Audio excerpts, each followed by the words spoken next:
la tecnología tiene que trabajar en la reducción del error, la facilitación de la labor clínica y en materia de seguridad del paciente, la reducción del error humano. Hasta el punto, además, de que ahora hay una corriente muy, muy interesante, a mi modo de ver, que empieza a trasladar el factor humano en la seguridad del paciente a componente sistémico, a uno más de los componentes sistémicos, en tanto en cuanto el abordaje del factor humano puede ser algo más que el mero hecho de conseguir que el profesional cometa menos errores. Y eso es una línea muy interesante de investigación. Máquinas más fáciles, más amigables, más eficaces, más fiables, que es decir, al final te tienen que facilitar la labor, no pueden complicártela hasta tal nivel que resulta que estás más pendiente de la máquina que de tu tarea, que es el paciente, ¿no? Entonces, tiene que ser, en algunos casos te ayuda. Yo el otro día viví una situación acompañando a un familiar a la consulta de un médico de atención primaria que hace unos años habría sido impensable. Sacó un saturímetro del bolsillo que le puso en el dedo y le dijo: sus pulmones están perfectamente, satura un 99%. Yo, cuando ejercía, miraba a ver si tenía cianosis. Si no tenía cianosis, lo adjuntaba y llegaba a la misma conclusión después de haberlo explorado. En ese camino tiene sus ventajas y tiene sus inconvenientes, porque en aquella exploración también sacábamos otra información que no buscábamos directamente. Entonces, yo creo que hay que conjugar, ¿no? Básicamente. Que no es nuestro negocio la seguridad del paciente. Nuestro negocio es la ecuación salud-enfermedad. Por lo tanto, lo que debe prevalecer es todo aquello que podemos poner en marcha para conseguir que ese binomio cargue hacia el lado de la salud o la disminución de la enfermedad. Pero la seguridad no entra de lleno a formar parte del negocio duro del sector sanitario. ¿Qué quiere decir esto? Que hay que organizarse, pensar en términos de ese binomio y cómo maximizarlo mientras van bien las cosas.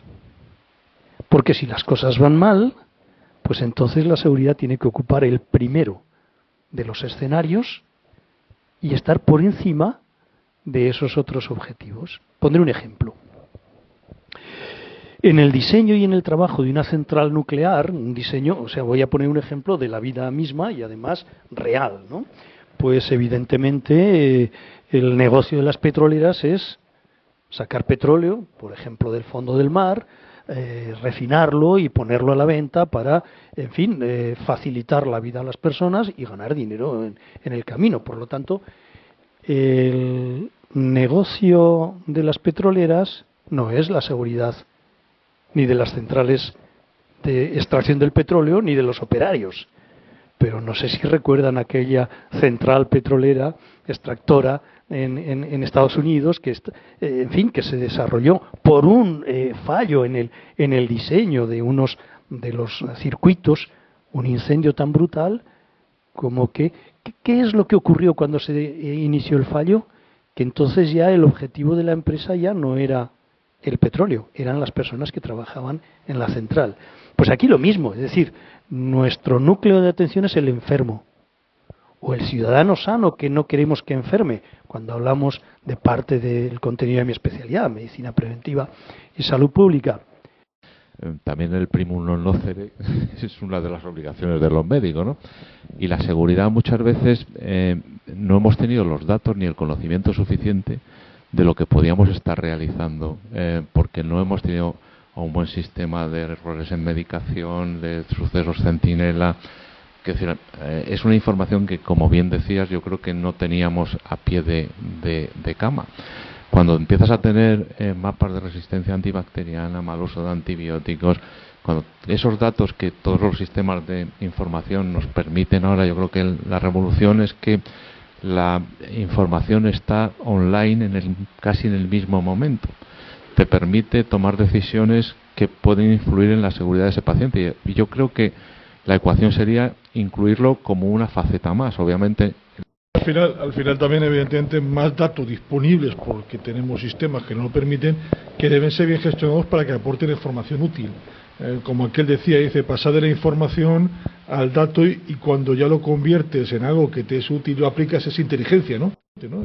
Eso va a ser mucho más complicado todavía. Es decir, estamos hablando de sistemas de información que, con todo mi respeto, y aunque sean absolutamente incomparables con los que teníamos previamente, están en mantillas. Cuando hablemos del Big Data, los médicos que vengan en las generaciones siguientes, buena parte de su labor va a ser gestores de bases de datos, porque la medicina puede que se haga mucho más personalizada, pero la información que van a manejar va a ser imposible de manejarla de otra manera que no sea con bases de datos. Que tenemos ahora mismo tal cantidad de información que no somos capaces de digerirla.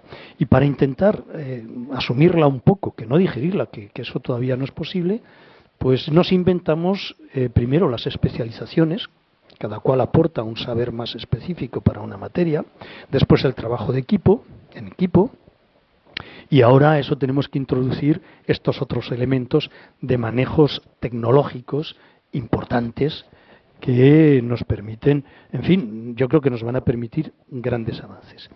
Y ahí viene una conexión a algo que aportaba usted al inicio, y es riesgos y beneficios, o en fin, riesgo-beneficio, ecuación absolutamente necesaria para todo de la tecnología. Las alertas. Los sistemas de alertas para la seguridad del paciente son extraordinarios para modificar conductas, tomar decisiones.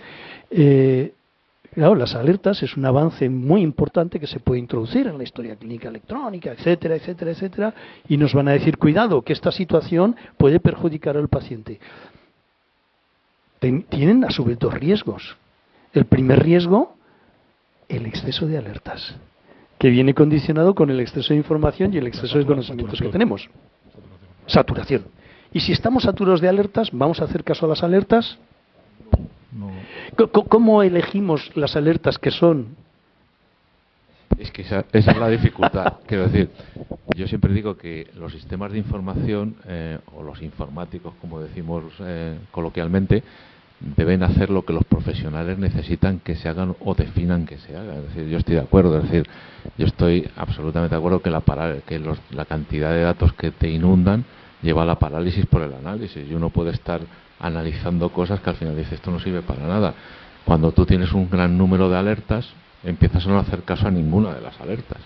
Tienes que definir cuáles son aquellas que te pueden servir claramente y en las que los profesionales todos vamos a estar absolutamente de acuerdo.